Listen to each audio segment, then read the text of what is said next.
All right. Um, yeah, this is just going to be another important chapter. And I'm going to say that a lot. But yesterday's chapter just kind of showed us, Abram in like public conflict, right? But now we're going to see him in this private tension because he just came out of victory. Um, we and then we even see that after the victory a person can kind of still be carrying fear and disappointment and questions and feeling very strange on the inside. So like I said, I want to check in real quick. If there's anybody that's new, let me know. I love to see where you guys are watching from. um and like the way that this kind of works, I'd like to teach all of these chapters into what I call movements. And so instead of just reading every single verse straight through, I will give quick comments. I read it in sections. I'll explain what each section is doing, why it matters, what it meant back then, and just kind of what it reveals about God and how it applies to our lives today. um Feel free to ask questions in the chat. Everybody here, is really great at responding to each other. If I say something that just kind of resonates with you, or you think of something random. Uh-oh, my live is frozen. No, that's not good. Am I still frozen? Can you guys see me? I'm not getting any errors. Not here. Okay. Okay, got it. So, yeah, like I said, randomly, I really encourage all of the communication here. I love that you guys talk to each other, random, things here that might pick up. Just drop it in the chat. I love it. Liking and sharing all of these lives is how we get the word out. This is how we create more disciples of Jesus. So please, don't feel weird about whatever it is that you share. So, yes. All right, here we go. So, I'm going to give you like a quick introduction. Welcome, everybody that's joining. We're about to start. I'm going to give you a quick intro to the chapter, real quick, like a little preview of what we're going to dive into, because this chapter is where God confirms his covenant with Abram, okay, in a very deep, but also a formal way. Okay. So, the chapter here, it opens up with fear, and then it moves into lots of questions, and then a promise about a son. Okay, and then it goes into one of the most important verses in the Bible, where it says, and he believed in the Lord and he counted it to him for righteousness. And then the chapter just kind of keeps going, and it does something really powerful where Abram, God tells Abram to set up a covenant ceremony. So it's a weird ceremony. Animals get cut in half. Um, so let's get into it. We're in movement one. I am reading the King James Version. This is going to be verses 1 through 3. This is God speaking to Abram's fear before Abram even speaks his questions. So the chapter starts out like this.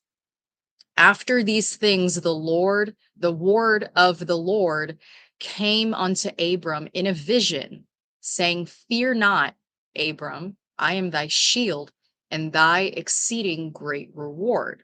Okay, so I want to point this out because someone in the comments yesterday asked, how, I wonder how God communicated with people. Because, as we're reading this, like, instinctually, like, I'm envisioning just like, God as a person who's just kind of like chit-chatting with someone. But it is something that I've thought of as well. Oh, another, no connection issues. Hold on. Let me see if I can. How's that? Same? I'm having connection issues too. Not good. Hold on. Hey, Phil, I noticed my Ethernet here is kind of blinking. I don't know if that's normal. Mine is good. Mine is good.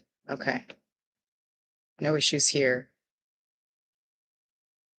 Okay. I'm going to keep going. Just let me know. I had to close out and rejoin. Sounds fine. Okay. Now it's fine. Okay. Alrighty. All right. I'm going to keep going. Just let me know if you guys have any issues. Okay. So I thought about this before. How does God communicate, right, with people? Oh, hey, from Australia. Good morning to you. Um, so what I the way that God communicates here with Abram is in a way that goes beyond normal sight or hearing. Okay. So it says he came unto Abram in a vision. Okay. So a vision in the Bible usually means that God is revealing something to a person's mind or their senses while they are awake. Okay. So it's not like they're necessarily asleep, like in a dream. So, first, God is initiating the moment, right? Abram, he didn't create this experience himself. And the text says the word of the Lord came to him. And so that language shows that God is the one who started the interaction. Second, Abram becomes aware of God communicating with him, but not necessarily through like ordinary physical conversation. Okay. So sometimes visions can involve imagery, sometimes it's words, sometimes it's both. But in this case, Abram is hearing God speak directly. Fear not, Abram, I am thy shield and thy exceeding great reward. Also, Abram, he's conscious and aware of his surroundings. Okay, so that is the difference in how you tell between a vision and a dream. And then later in the chapter, Abram actually falls into a deep sleep in verse 12. But this first part that happens before that, right? So he's awake, the vision begins. Also, in the Bible, visions were one of the ways that God spoke before the scriptures were fully written and before the Holy Spirit lived inside believers the way he does after Jesus. So when Genesis says Abram received a vision, it just means God personally revealed his message to him in like a very direct supernatural way, which is really cool. Then the verse says, after these things, the word of the Lord came unto Abram in a vision, saying, right? So uh notice the wording carefully. Yes, Brenda, it was you that asked. So it doesn't say the Lord came to Abram. It says the word of the Lord came. And so that phrase is an important pattern in the Bible, because in the Old Testament, when you see the word of the Lord came to, it means that God is personally revealing his message, right? So he's not just giving Abram a random thought or a feeling. This, again, a divine communication breaking into the moment. But also, the text almost treats the word of the Lord like something that's active that comes to Abram and speaks, because it doesn't say God gave Abram a message. It says the word of the Lord came. Okay. So there are some interpretations where scholars have noticed that the wording almost makes the word sound like the messenger itself. And so it just kind of gets really fascinating when you look at the rest of the Bible, because, spoiler, later in the New Testament, in book of John, chapter 1, it says, in the beginning was the word, and the word was with God, and the word was God. Okay. And then a few verses later, it says the word became flesh and dwelt among us. That is referring to Jesus. And now here in this chapter, it's not explicitly saying Abram is seeing Jesus, but it's just interesting language, because throughout scripture, you will see the word of the Lord, and sometimes it functions almost like a personal presence of God revealing himself.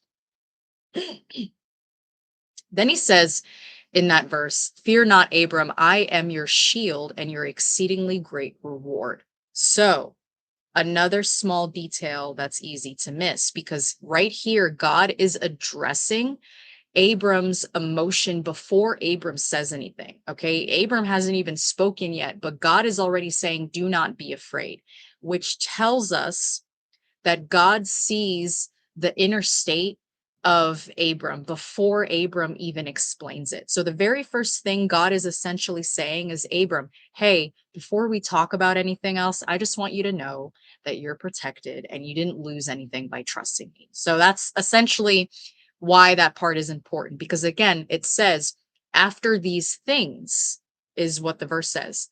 After what things? After the war, after the rescue of Lot, after meeting the Melchizedek, after refusing the wealth of Sodom.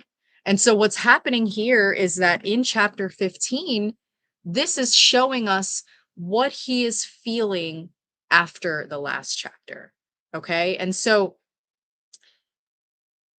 what God says first, fear not. Okay, so that means he's afraid. It makes sense. He just defeated kings. He stepped into regional conflicts. He had every reason to wonder whether retaliation could come. Right? He had every reason to feel, some sort of emotional crash that comes after intense moments. And sometimes, people just kind of assume that after a spiritual victory, you might automatically feel very peaceful and strong and just not really shaken. But that's not always how life works, right? Sometimes after big moments pass, fear can show up. I know that that's something that I've felt before. And that alone is very comforting, because here God is addressing his fear and he's not shaming him for it, you know? So then God says, I am thy shield and thy exceeding great reward, which is beautiful, because God, he's saying, obviously, don't be afraid, but now he's giving Abram a reason to not be afraid. He is saying, in effect, I am your protection. I am your reward. And the reason why that is important is because Abram, remember, he had just turned down a huge reward of Sodom in the last chapter. He refused a lot of wealth that could have made him way richer. And so now God is almost saying, hey, because you refused to let Sodom, define your blessing, I want you to know that you didn't lose by choosing me. I myself am your reward, which is a very deep principle, because every time you say no to something that would have compromised you, it can feel like a loss in the moment. But God has a way of reminding his people that obedience is never ultimate loss, right? And then I love that God says, I am thy shield. Not just I'm going to give you a shield. I am your shield. In other words, God is becoming the answers to Abram's need, essentially. And so, this is just one of the big whys of the passage. Why does God open the chapter like this? Well, again, because Abram had, this probable deep ache in his heart, and God is showing him that he sees the emotional state that he's in. So then in verse 2 and 3, it says, Lord God, what wilt thou give me? Seeing I go childless, behold, to me thou hast given no seed. We'll pause right there. When I read these verses out loud, for some reason, it makes more sense as I physically say it out loud. But when I read it in my head, sometimes I have to read it 3 or 4 times before I comprehend what it is that he's saying. I just now realized that.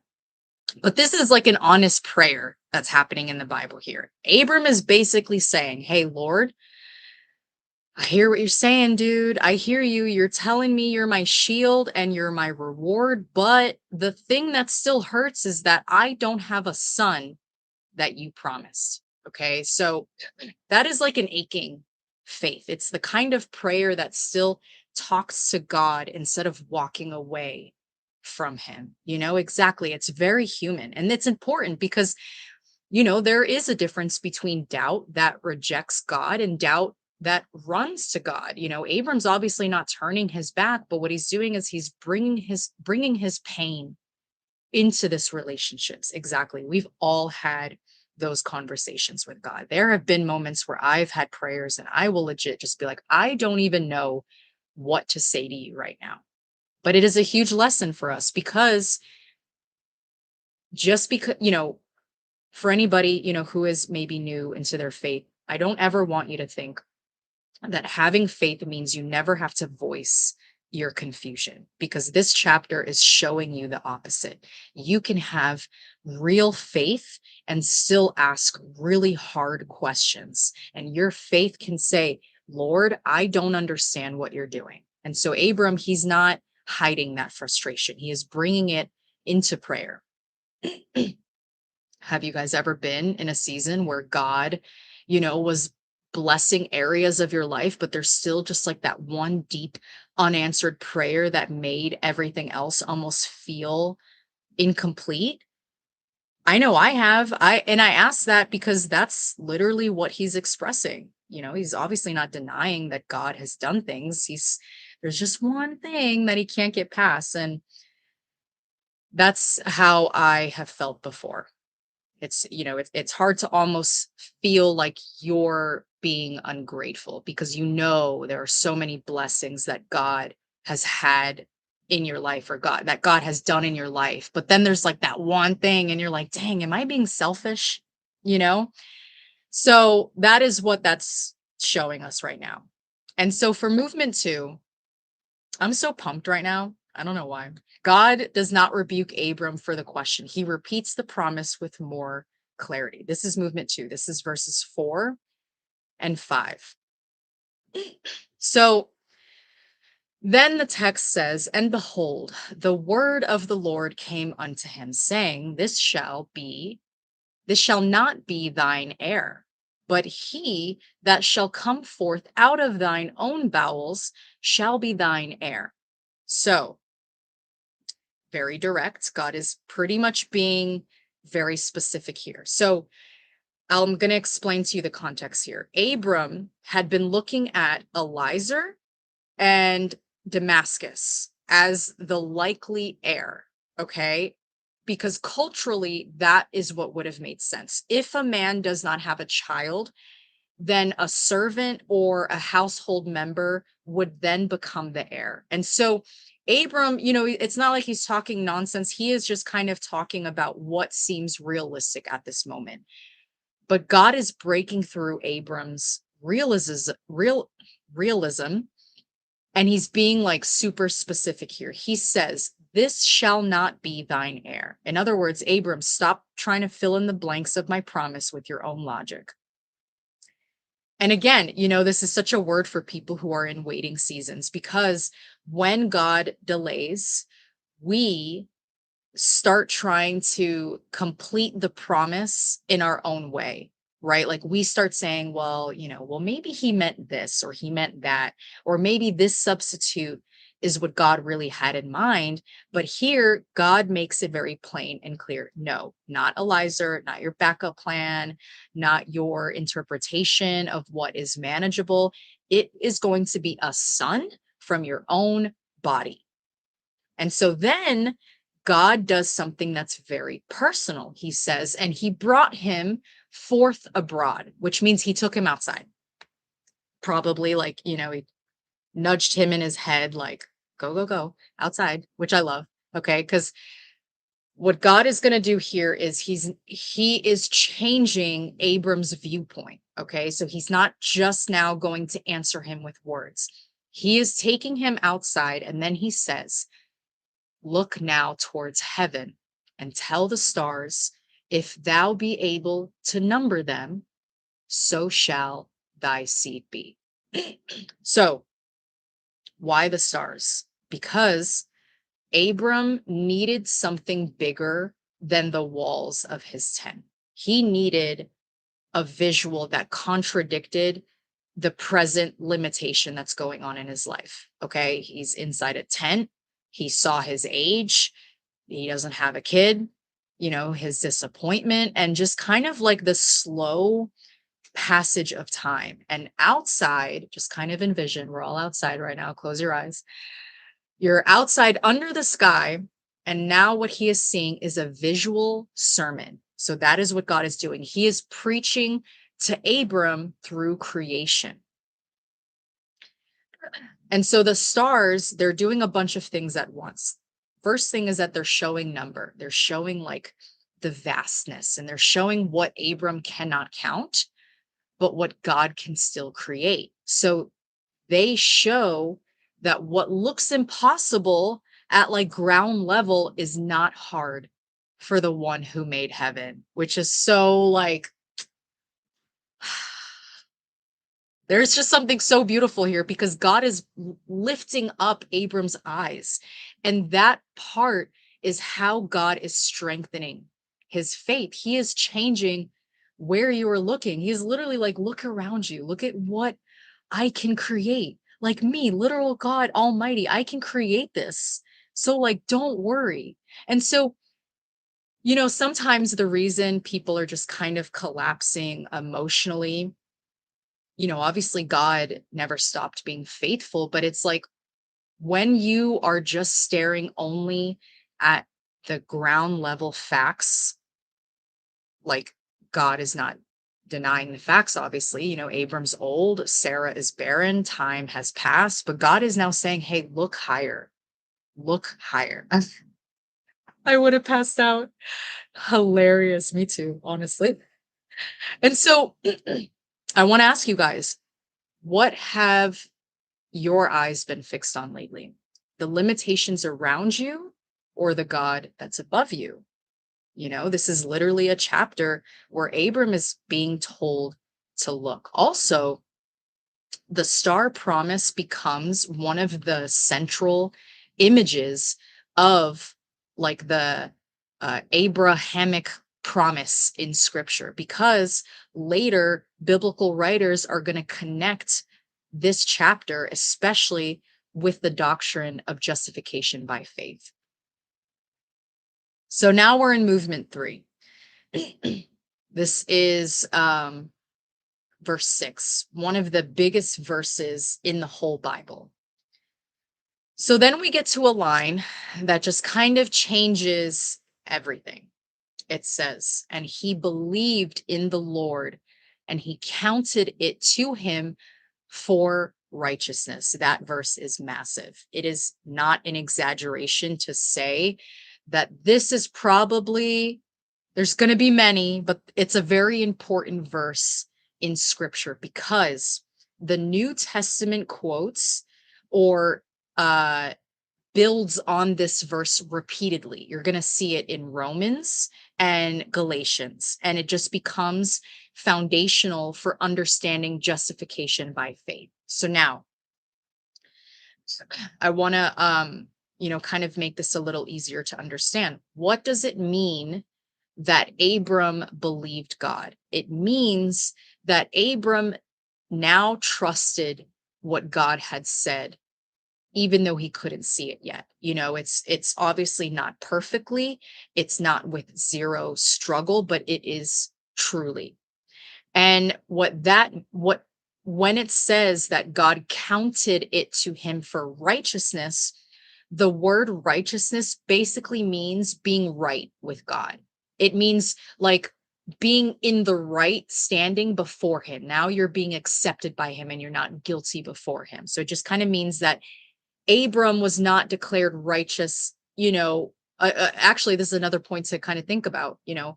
Abram was counted righteous because he trusted God's promise. And it's not even because he had done enough work to earn it, it's nice to think about.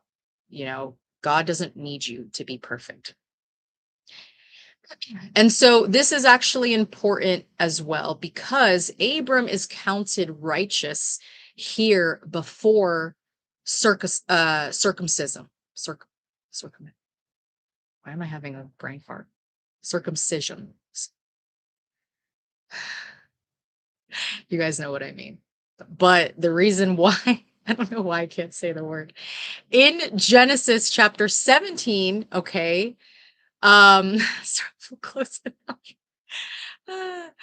Long before we saw the law of Moses, Paul later makes a huge deal out of that. Why? Because it shows the right standing with God is not about ritual performance.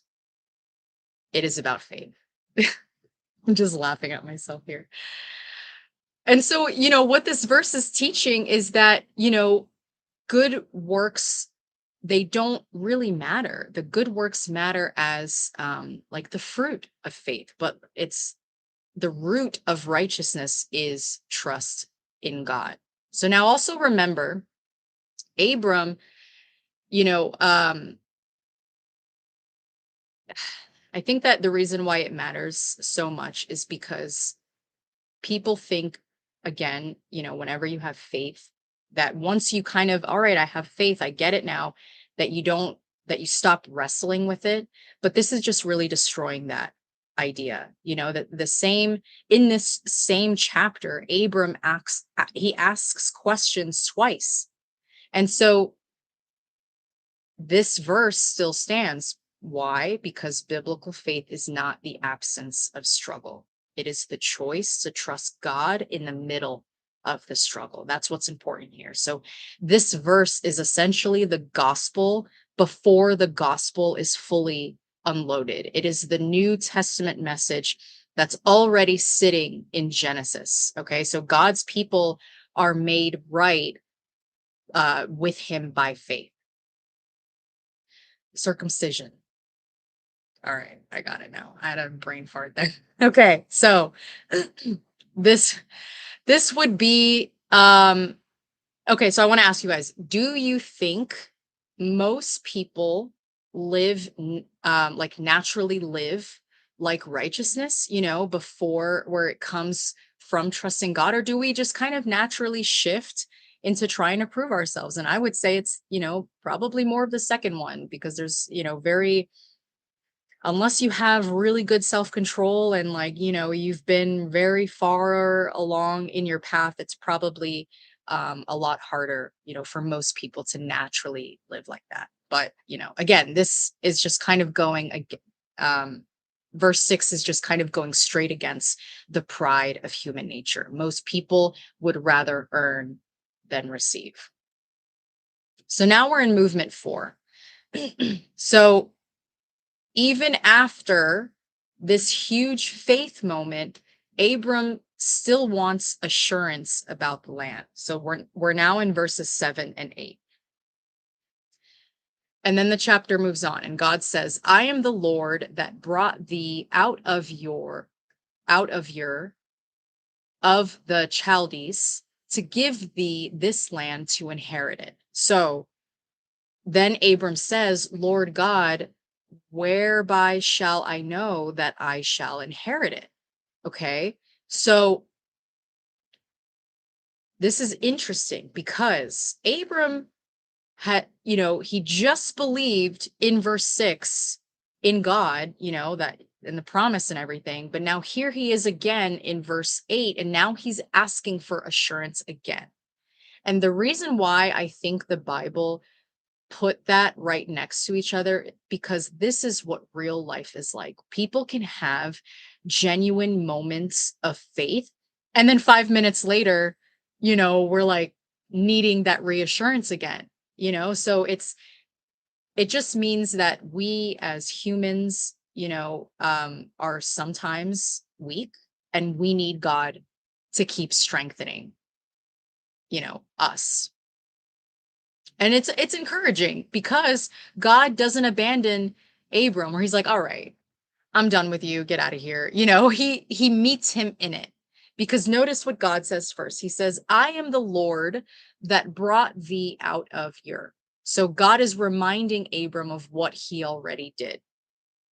And it's a very important pattern. When people struggle to trust God for what is ahead, God is usually going to remind them of what he has already brought them out of.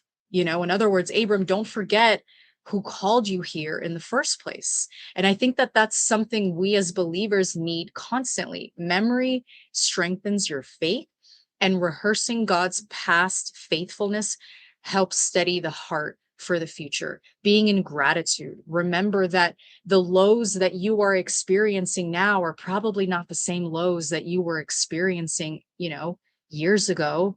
I think about that a lot, especially when, like, we go through life stuff. It's like, all right, well, it could have been worse 3 years ago because I was really down in the gutter there. And so then Abram's question is, how shall I know? So that is again a request for assurance. He is asking for something here concrete. He wants to know that the land promise is not just like floating in the air. And again, it's just so beautiful, this chapter, because uh, God is not threatened by our questions. I need those promises too. And so now we're in movement 5. Okay. This one is very interesting. This is the animals, the blood, and the cutting of the covenant. So now we're in verses 9 through 11. And so what God says is this. He says, take me an heifer of 3 years old, and a she goat of 3 years old, and a ram of 3 years old, and a turtle dove, and a young pigeon. And so if someone's reading Genesis for the first time, they're like, okay, that's random. Like, what is happening right now? So I'm going to break this down in an easy to understand way. So Abram asks for assurance, and God gives him what sounds like a very strange sacrificial list. Okay. Here's where the context matters. Abram would have understood this, right? Ancient covenant rituals could involve slaughtered animals that are divided in pieces. Okay. And so, with the covenant parties passing through them as a way of saying, if I break this covenant, may what happened to these animals happen to me. And so, if you go to, kind of further down in verse 18, it literally uses covenant cutting language. And in the future in Jeremiah, that will later refer back to this same kind of practice. And so what God is doing is he is saying, Abram, you want assurance? Okay, I'm going to give you covenant level assurance. That is the why. He's basically like stooping down into a form that Abram can understand. Okay, so he is accommodating himself to Abram's world. That's what's happening here. So now what Abram does is he takes the animals and he cuts the larger ones in half, and then he lays the pieces opposite from each other, and he leaves a path between them. Okay. And then the text says, when the fowls came down upon the carcasses, Abram drove him away. That little line matters because Abram had to wait. Think about it. He just, finished cutting up all these animals. He laid them down a specific way, and now he's waiting. Okay. And so he's waiting long enough so that, birds and whatever are trying to eat these dead animals. So while he waited, birds of prey, they came down. He had to fight them off. Okay. And that's such a picture of what it feels like to hold on to what God has spoken while waiting for this full covenant moment. It's like God is the most patient. Like, he was like, okay, I'm going to give you your answer, but I'm going to mess with you a little bit. Not mess with you, but like, I'm going to make you wait. Okay. So God gave him instructions. Abram obeyed, but then there was still that stretch of waiting and protecting the sacred moment from any sort of like interruption. And, we know that feeling. God gives a promise, and then there's that gap, and in that gap, that is where all kinds of things just kind of start descending on the promise: fear, distraction, delay, probably fatigue. Now you have outside voices. And so Abram is literally, having to drive away what is trying to consume the sacrifice before the covenant is completed. So that's kind of like a way to think about it in our own lives. It's when have you had to keep driving, away in your waiting season so that it doesn't, consume what God showed you? This is, the waiting itself just kind of becomes the battlefield.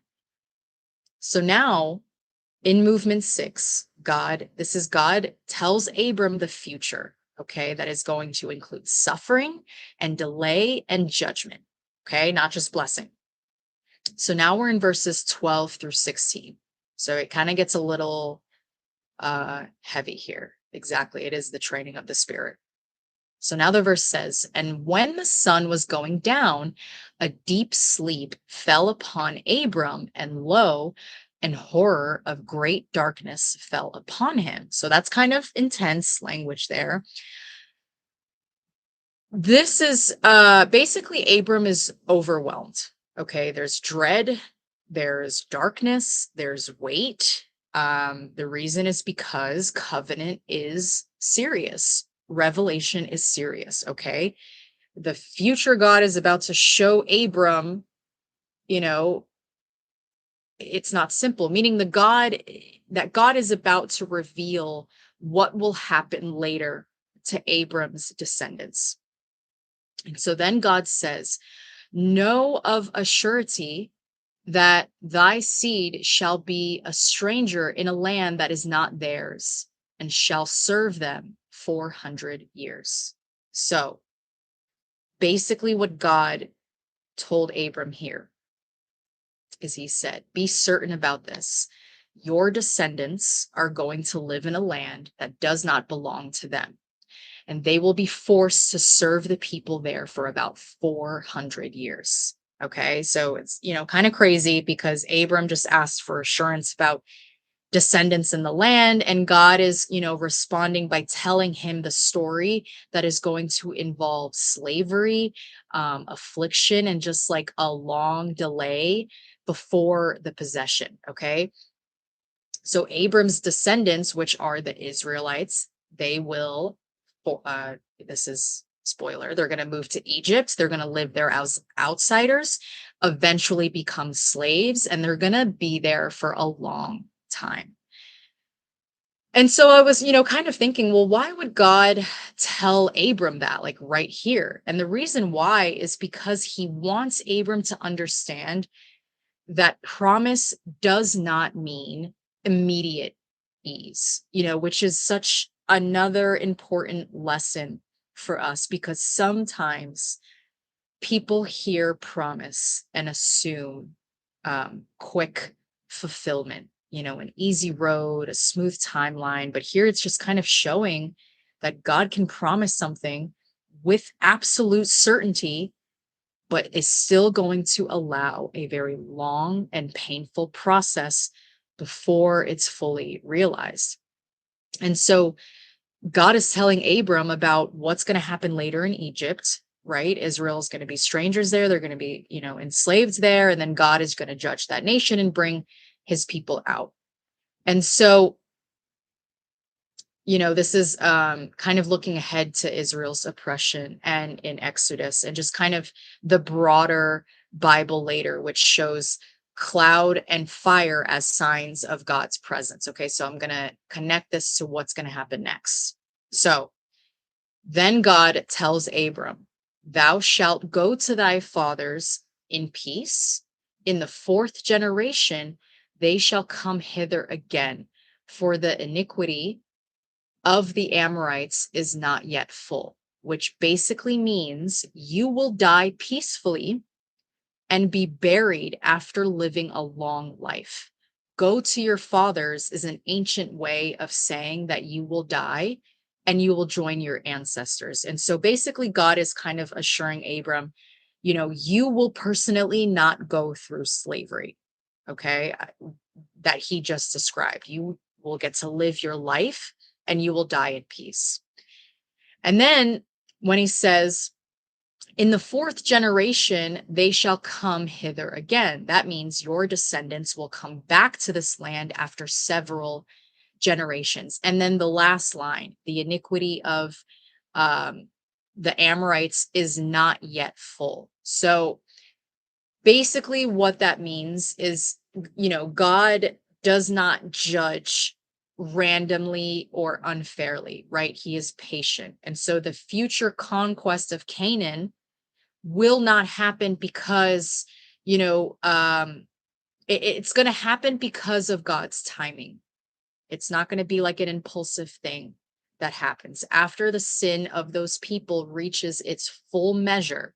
In other words, God is showing patience and justice here. Okay. He's not just working on Israel's timeline, he is dealing also with the moral state of the land's current inhabitants. And so it's just kind of one of those mind blowing details that we miss because God's, he's not just telling Abram what's going to happen to his descendants. He is kind of revealing here that history is morally governed. Nations are not judged randomly. God sees the full picture. And it matters, for us too, because sometimes, it's very easy to think that when God is slow, he's absent. Okay. But usually, or always, he's patient, he's precise, and he's dealing with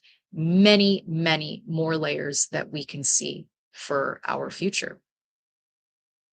And so, if you guys have ever, kind of looked back on a delay and just realized later that God was doing much more in the background than you understood at the time, it's a lot easier to kind of think about that when you review the past, right? Like it's almost never in the moment where we see the lesson. It's almost always when you reflect back to things that had happened before, and then you see why everything happened for a reason. And so now we're in movement 7. So God alone passes through the pieces. So this is verses 17 through 21. So then we come to one of the most powerful covenant scenes in the Bible. And it says, "And it came to pass that when the sun went down and it was dark, behold, a smoking furnace and a burning lamp that passed between those pieces." So I want you to let's slow it down a little. And I want you to imagine what Abram likely saw here. So first, remember what the ground looks like before this moment. Okay. So Abram has already taken the animals. He cut the bigger animals in half, and then he laid the halves across from each other. And so visually, it would kind of look like a pathway between pieces of sacrificed animals. So you have one animal here, here, path, animal here, here. Okay. So there's like a narrow path that runs between the animals there, if that makes sense. So that path in the middle is usually where covenant partners would walk together. Okay. So now it's nighttime, and the verse says, "When the sun went down and it was dark." So Abram is either, yes, like an aisle. So Abram is either in a deep vision or he's watching in like a trance-like state. And so then he suddenly sees 2 moving things, and the Bible is describing them as a smoking furnace, a burning lamp. Okay, so those descriptions, they're symbolic. Okay, but visually, it can kind of look like this. So first, a smoking furnace. So picture something like a thick column of smoke that is rising and moving. Okay, similar to just smoke that's being poured out of like a kiln. Okay, so it's not like normal campfire smoke. It's more dense, like rolling smoke, if that makes sense. Kind of like a dark cloud that's moving very low to the ground. The second visual I want you to think of is the burning lamp. Okay, so the Hebrew word suggests something like a blazing torch or like a flame. Okay, so just kind of imagine a bright fire or torch like flame that's moving with the smoke. And so visually, the scene kind of looks like this. It's a dark night. The animals are on the ground. There's the aisle between the animals. thick smoke rolling forward, a bright flame that's moving towards the path. And then those two pass between the pieces. The movement is the key moment because normally both covenant partners would walk between the animals. Okay, so normally it would be God in this case and Abram. Okay, and so when you walk between the animals, you're basically saying, if I break this promise, let what happened to these animals happen to me. But in this part here, Abram doesn't walk through. Only the symbol of God's presence passes through. So visually, Abram would be watching God himself move through the covenant path. That is why this is kind of a shocking thing that could happen, just kind of like theologically, because God is essentially saying, I am binding myself to this promise. And Abram is just witnessing it, right? So he didn't walk through it. So only the symbol of God's presence is passing through the pieces. So now the covenant is just one-sided. So this is God essentially saying, this promise depends on me, not you. This is the first moment in Genesis, the first time that we see this kind of visual symbol of God's presence. Now, if you fast forward in the Bible, you'll see that, humanity just kind of repeatedly fails to keep covenant with God. So people sin, they rebel, they break the relationship over and over again. And so if covenant laws were applied strictly, the curse of the broken covenant should fall on humanity. But in the New Testament, something happens. Jesus is crucified. And in the New Testament, the writers there, they describe his death as using covenant language. And so Jesus even says on his Last Supper, this cup is the new covenant in my blood.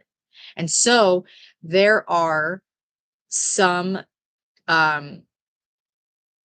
people that connect the two scenes like this. In this chapter, God symbolically walks through the blood path alone, right? So he's taking responsibility for the covenant. At the cross, God in Christ actually bears the covenant curse. So in other words, the covenant that God guaranteed in Genesis eventually cost him his own life in the person of Christ. That is why you'll see later that Paul connects Abram's faith to the gospel in Romans and Galatians. And so this chapter, it's the foundation for the whole story of salvation. And so I think, someone asked, why would God tell Abram this? And I think that, this is one of the main reasons. Abram is just one of the most important people in the Bible. He's not just like a random person. And so when Jesus dies on the cross, the gospels say that darkness covers the land for several hours. Okay, which is interesting because when God makes the covenant with Abram, a deep darkness falls over him before the covenant is sealed. And so some people see that as like another subtle echo between those two moments. In this chapter, it becomes the moment where God is essentially saying, I will keep this promise, even if it costs everything. And the rest of the Bible just slowly unfolds what that actually means. Another important detail here, again, this is probably the most important detail, is that Abram does not walk through the pieces. God does. That is everything. Again, in an ordinary ceremony, both parties have to pass through, but God alone moves between the divided animals. So it's just showing us that the covenant is resting ultimately on God's faithfulness, not Abram's ability. And so this is what, people mean when they call this like an unilateral covenant, because God is taking the responsibility of the fulfillment on himself. If he's saying, if this fails, let the curse fall on me. He's putting his own character behind his promise. And it just matters so much to the whole Bible, because it just shows that the covenant that is resting on God's initiative, Abram is receiving it by faith, but the certainty is what's resting on God. And so at the end of this chapter, God lists actual places and people groups. Okay. So he says the land will stretch from the river of Egypt all the way to the Euphrates River. And then he names the nations that are living there. And so what that means is God um, is talking about, excuse me, he's talking about real land with real borders. They're not, it's not like a symbolic blessing or like a spiritual place. And so the point that I'm trying to make is that God is being very specific about his promise. He tells Abram exactly what land his descendants will one day inherit. And spiritually, the deepest point, Abram is asleep, God acts, Abram receives, God establishes. And this is just, a very powerful picture of grace. God is not just standing there negotiating with Abram, as equals. He is giving a divine promise that is secured by himself. And to kind of add to the point of, well, why would God tell him this?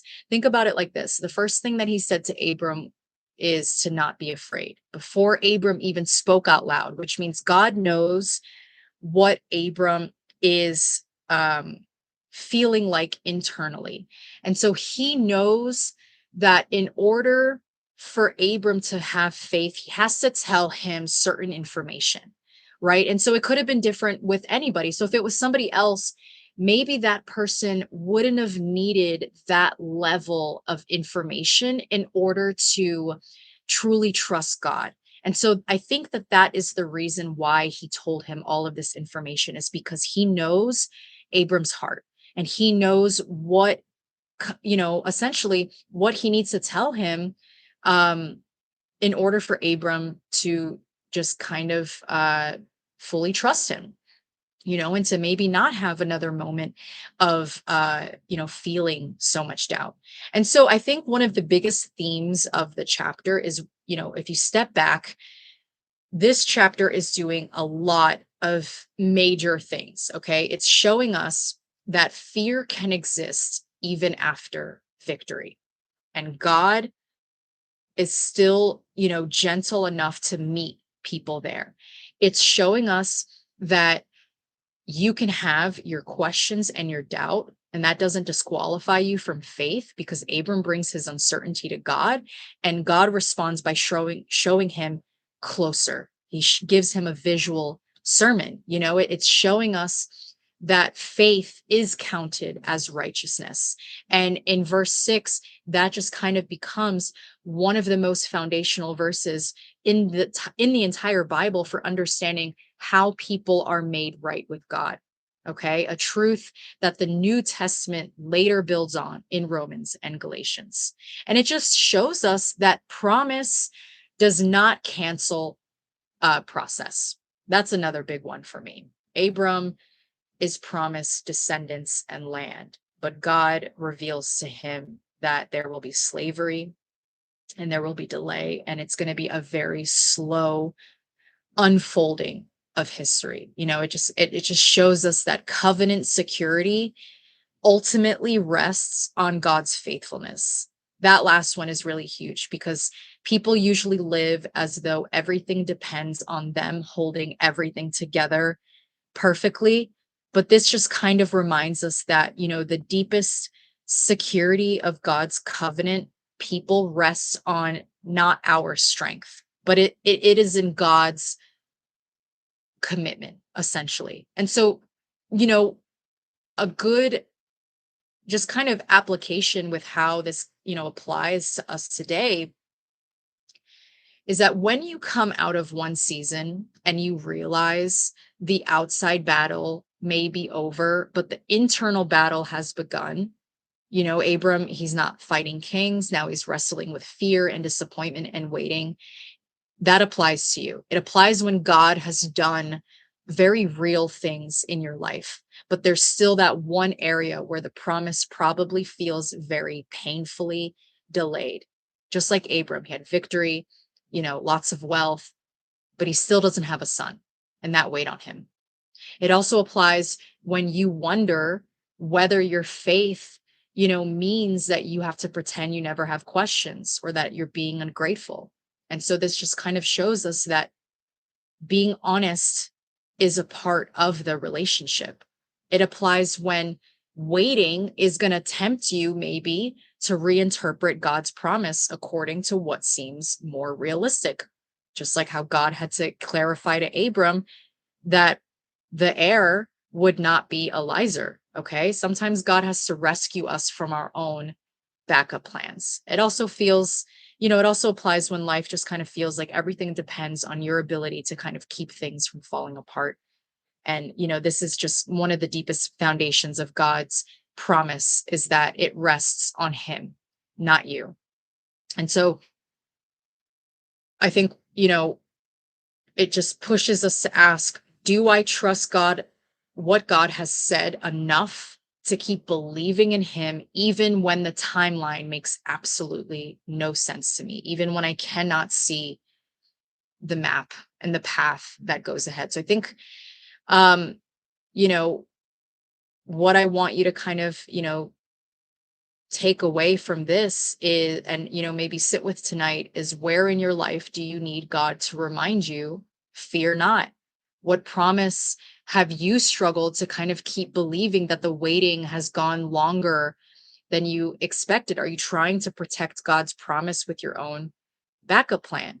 And so it's just a very beautiful chapter. It just really shows us, God, he doesn't speak promises from a distance. He will come near to you. He will assure you and explain and reveal and bind himself to his word. Exactly. If you are in your waiting season, just know that it is intentional.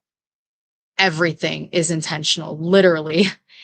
And so again, before we finish tonight, I want you to kind of envision this again. Abram is standing there in the dark. The animals are laid out on the ground. There's a path between the pieces. Normally, both people in the covenant walk through that path, but Abram doesn't walk. God's presence moves through it alone. God is saying it does not depend on Abram for holding everything together. God does not depend on you for holding everything together. It depends solely on God, and that is still the story of the gospel. Our faith matters. Abram believed, but the strength of the covenant was never on Abram's strength. It was on God's faithfulness. So tonight, just remember, Abram's faith is real, but the covenant strength, it did not rest on him. It rests on the God who walks through the pieces alone. Same thing for us in our lives. That was it. This is why the enemy was attacking the live so much. I mean, this was a good one. This was a good word. I really liked this chapter. Thank you guys for being here. I can't wait for tomorrow. Tomorrow is the last day of our Bible study before we have the weekend, and then we're back again on Monday. Thank you guys so much for joining. I appreciate it. I'm so glad you guys are enjoying this. I have so much energy. I'm just so happy that you guys are really enjoying this. Thanks again, guys. I will see you tomorrow.